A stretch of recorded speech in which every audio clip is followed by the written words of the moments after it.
اعوذ باللہ من الشیطان الرجیم، بسم اللہ الرحمن الرحیم۔ شروع کرتا ہوں اللہ پاک کے بابرکت نام کے ساتھ جو دلوں کے حال بہتر جانتا ہے۔ میری طرف سے دیکھتی آنکھوں سنتے کانوں سب کو السلام علیکم ورحمۃ اللہ وبرکاتہ۔ لاکھوں کروڑوں درود و سلام آقائے دو عالم خاتم النبیین حضرت محمد مصطفیٰ صلی اللہ علیہ وآلہ وسلم پہ اور آپ کی آل پاک پہ۔ میرا آج کا موضوع انتہائی اہم ہے۔ آج ہفتے نومبر کا مہینہ ہے اور 11واں مہینہ ہفتے کا دن ہے۔ تو آج 3:30 بجے ایک دھماکے دار پریس کانفرنس آ رہی ہے۔ یقین جانیے یہ پاکستان کی سیاست کا اور قومی ادارے کا رخ موڑ کے رکھ دے گی۔ یہ وہ پریس کانفرنس ہے، اس میں ان تمام ججوں کو بے نقاب کیا جائے گا جو کہ عالمی طاقتوں کے ٹراؤٹ بن کے، سہولت کار بن کے، ڈالر وصول کر کے انصاف کی کرسی پہ بیٹھ کے انصاف بیچ رہے تھے، اور سیاست کے لبادے میں جو عمران نیازی چھپ کے ملک دشمنی کر رہا تھا، اس کے بھی سارے راز بیان کیے جائیں گے، بتائے جائیں گے، اسی کی وہ آواز سنائی جائے گی عوام کو کہ دیکھیں کس طریقے سے یہ سیاست میں چھپا ہوا، سیاسی لبادے میں چھپا ہوا بھیڑیا ہے جو ہمارے ملک کا خون پی رہا ہے، جو ہمارے ملک کی ترقی کھا رہا ہے، جو ہمارے ملک کی معیشت کھا رہا ہے۔ دیکھیں کے پی کے میں 12 سال سے ان کی حکومت ہے، ان کے پاس اتنا فنڈز بھی نہیں ہے کہ یہ اساتذہ کو تنخواہیں دے سکیں۔ 8 ارب کا صوبہ قرضدار تھا، اس وقت 987 ارب کا قرضدار ہے۔ جو گورنمنٹ سے وصول ہوتے رہے ہیں ہر مہینے بجلی کی مد میں، وہ اس کے علاوہ ہیں، خربوں روپیہ وہ بھی ہے۔ تو اب ان کو بے نقاب کرنے کا ٹائم آ گیا تھا، کیونکہ 24 تاریخ دی تھی نا نیازی نے کہ کفن باندھ کے آ جاؤ پتر، اب تیرے لیے کوئی نہیں نکلے گا، تیرا چہرہ غلیظ گندا چہرہ بے نقاب آج ہو جائے گا 3:30 بجے، اور تیرے ساتھ جو تیرے چمچے بیٹھے ہوئے تھے نا وہ سب بھی بے نقاب ہو جائیں گے، چاہے وہ صحافت کے لبادہ اوڑھ کے بیٹھے ہوئے تھے یا ججوں کا لبادہ اوڑھ کے عدلیہ میں گھسے ہوئے تھے، سب بے نقاب ہو جائیں گے۔ ایک تو وہ چھوڑ کے بھاگ گئی نا جسٹس عائشہ ملک، یقین جانیے میں قسم اٹھا کے کہتا ہوں کہ اس کی ڈگریاں تمام جعلی تھیں، اس نے کبھی زندگی میں وکالت کی ہی نہیں تھی، نہ وکالت پڑھی تھی، وہ بھی جج بن کے بیٹھی ہوئی تھی۔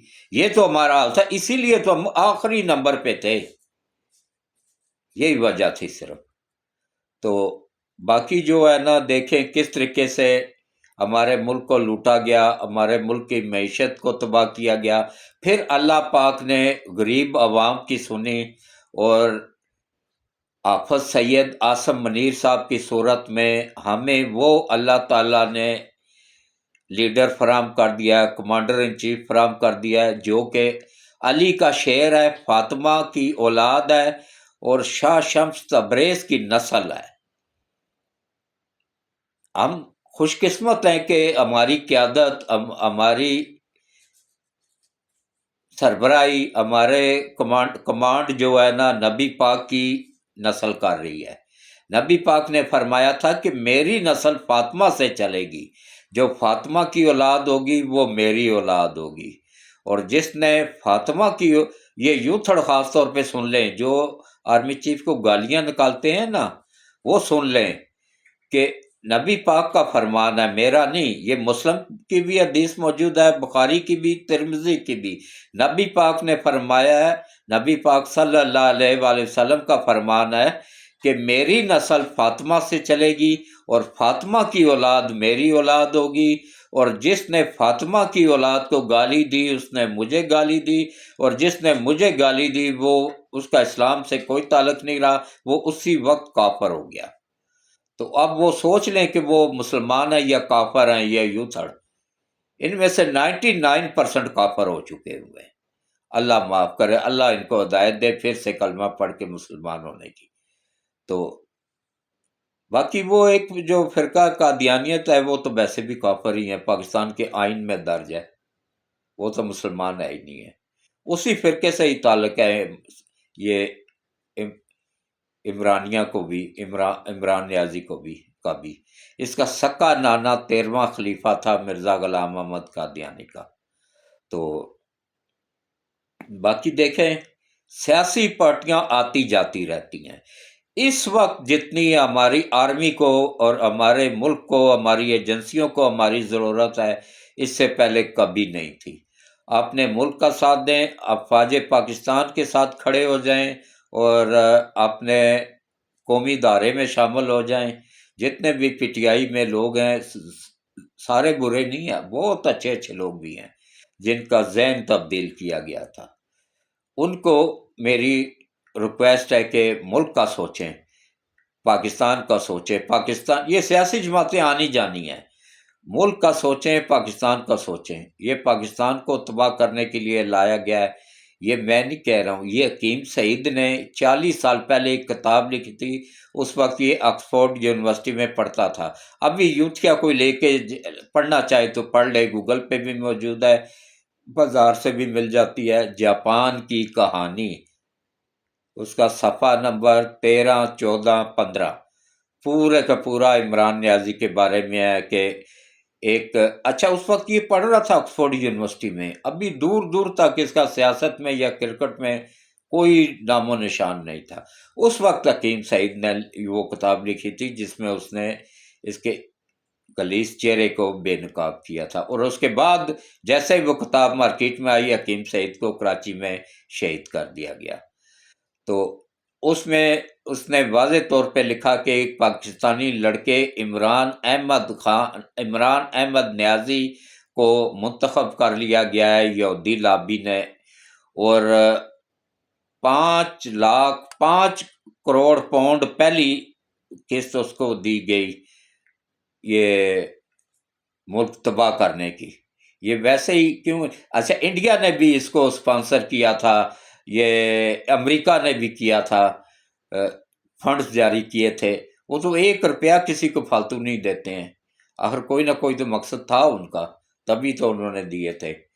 تو باقی دیکھیں کس طریقے سے انہوں نے، اچھا وہ کتاب میں لکھا ہوا ہے کہ سلیکٹ کر لیا گیا ہے، اب اس کو پڑھایا جائے گا آکسفورڈ یونیورسٹی میں اس کو۔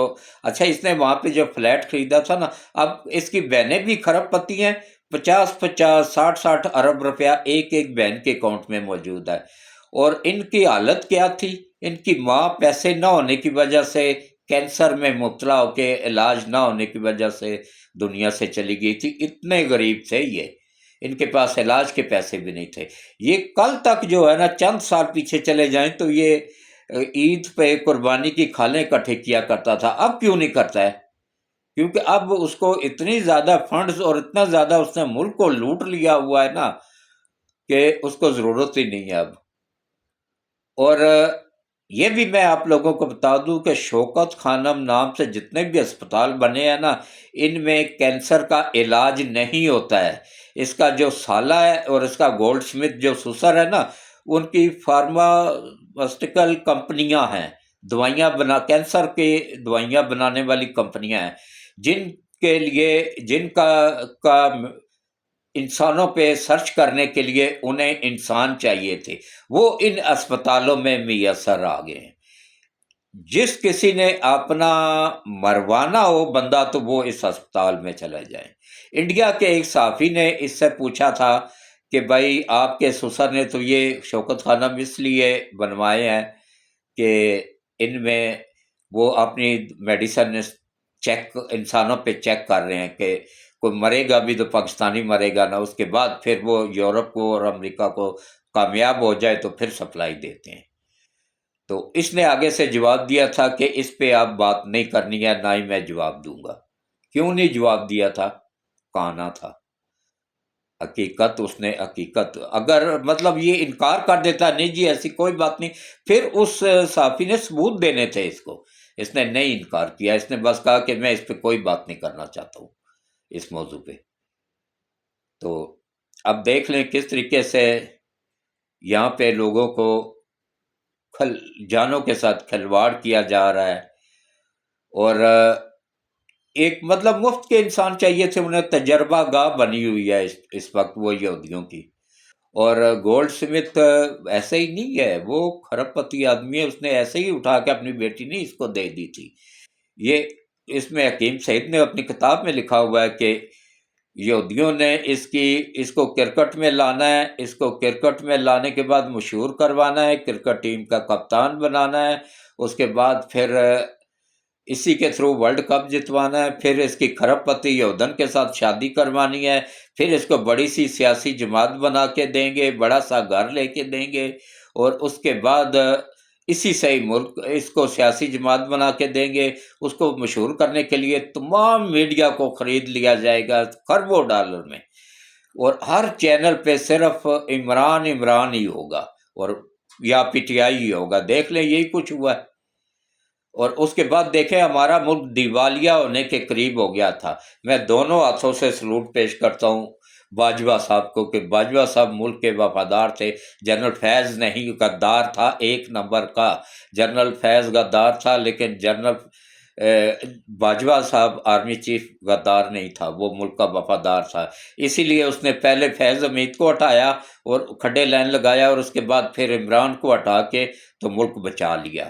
یہ ہمیں احسان مند رہنا چاہیے باجوہ کا کہ اس نے ملک بچایا ہے۔ تو اس کے بعد پھر آج یہ سب بے نقاب ہونے والے ہیں۔ آج یہ 24 تاریخ کو کہہ رہا تھا نا عوام باہر نکلے گی، یقین جانیے کہ دیکھیں اپنے بچوں کے بارے میں کسی یوتھی کو چاہیے ہو تو اس کا انٹرویو میرے پاس موجود ہے، جس میں یہ انگلینڈ کے ایک صحافی کو انٹرویو دے رہا تھا۔ اس میں اس نے پوچھا کہ بھائی تم اپنے بچوں کو پاکستان کیوں نہیں لاتے ہو؟ کہتا ہے نہیں، یہ ملک میرے بچوں کے لیے سیف نہیں ہے۔ مطلب لوگوں کے بچوں کو یہ مروا رہا ہے اور اپنے بچوں کو محفوظ جگہ پہ یہودیوں کے حوالے کیا ہوا ہے۔ بیٹی کرسچن بن گئی، بیٹے دونوں یہودی بن گئے۔ جمائمہ تو شروع سے ہی یہودن تھی، جھوٹ بول رہا تھا کہ اس نے اسلام قبول کر لیا ہے۔ اگر اس نے اسلام قبول کیا تو بتائے نا کس کے ہاتھ پہ کیا ہے، کب کیا ہے، کوئی ویڈیو ہو، کوئی ایسی چیز ہو، ثبوت دے نا۔ نہیں کیا تھا۔ کرسچن ہو جاتے ہیں، ہندو ہو جاتے ہیں، سکھ ہو جاتے ہیں، مسلمان یہودی کبھی نہیں ہوتے۔ یہودیوں نے اگر مسلمان ہونا ہوتا تو نبی پاک صلی اللہ علیہ وآلہ وسلم کے دور میں یا صحابہ کرام کے دور میں ضرور مسلمان ہو جاتے۔ اس وقت اگر نہیں ہوئے تو اب بھی نہیں ہوں گے، یہ نہیں ہوتے ہیں۔ اس نے صرف اس کو چکر دیا تھا، اور اس کے ساتھ اس نے بھی لالچ میں آ کے شادی کی اس کے ساتھ، لالچ میں نہیں بلکہ وہ سارا معاہدہ اس کے ساتھ ہو چکا ہوا تھا، اس نے بعد میں واپس جانا ہی جانا تھا۔ تو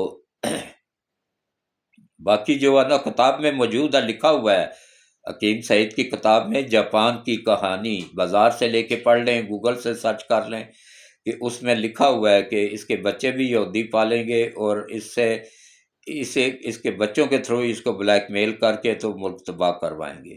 یہ ملک 99% تباہ ہو چکا تھا، 1% رہ گیا تھا، وہ اللہ پاک کی ذات نے ملک کو بچانا تھا، اس نے بچا لیا۔ اور کس طریقے سے کہ دیکھیں اللہ پاک نے غیب سے مدد کی اور باجوہ کے دل میں رحم ڈالا۔ باجوہ اس کا ساتھی تھا پہلے، لیکن بعد میں اس کو جب ملک کا پتہ چلا تو اس نے اس سے ہٹ کے ملک کا سوچا، اور جب ملک کا سوچا تو پھر اس کو فوری طور پہ ہٹایا۔ اچھا اتنا ذلیل دیکھیں ہو چکا ہوا ہے، یہ جب کرسی پہ موجود تھا تب بھی ذلیل ہو رہا تھا، جب کرسی سے اترا تب بھی ذلیل ہو رہا ہے، اور جیل میں ہے تب بھی ذلیل ہو رہا ہے۔ کیوں؟ کیونکہ یہ اللہ کی پکڑ میں آ چکا ہے۔ یہ فرعون سے بھی زیادہ ظالم تھا۔ اس نے آشیانہ کی بچیوں کو درندگی کا نشانہ بنایا، 13 14 سال کی یتیم معصوم بچیوں کو، اور اس کے بعد پھر ان کو استعمال کرنے کے بعد ان کا جسم نچوڑنے کے بعد نیم مردہ حالت میں پنکی پیرنی کے حوالے کر دیتا تھا، ان کو جنات کو بلی چڑھا دو۔ ہزاروں لڑکیاں غائب ہوئی ہوئی ہیں، ان کی باقیات، ان کی ہڈیاں موجود تھیں ادھر۔ یہ جو پنکی اب گئی تھی نا بنی گالا، یہ وہ ہڈیاں غائب کرنے، تلف کرنے کے لیے گئی تھی، وہاں سے ہٹانے کے لیے گئی تھی، لیکن اس سے پہلے یہ ایجنسیوں نے سب کچھ حاصل کر لیا ہوا تھا وہاں سے۔ تو ہماری ایجنسیاں الحمدللہ دنیا کی بیسٹ ایجنسیاں. تو آج آپ لوگوں کو پتہ چل جائے گا کون کون اس ملک کے غدار تھے اور کس طریقے سے اس ملک کو لوٹ رہے تھے. اور یوتھڑ کو بھی، قوم یوتھڑ کو بھی آج پتہ چل جائے گا. یہ پریس کانفرنس 3:30 بجے کا انتظار کریں اور ایک دھماکے دار پریس کانفرنس لازمی سنیں. اس کے ساتھ ہی میں اجازت چاہوں گا کیونکہ آج میرا بڑا لمبا پروگرام ہے. پہلے یہاں سے منسیرہ سے پھر آگے جانا ہے 2 گاؤں اور 2 ٹیوٹی اور تبدیل کر کے جانا ہے کافی دور. تو انشاءاللہ پھر وہاں سے ولاگ ہوتے رہیں گے.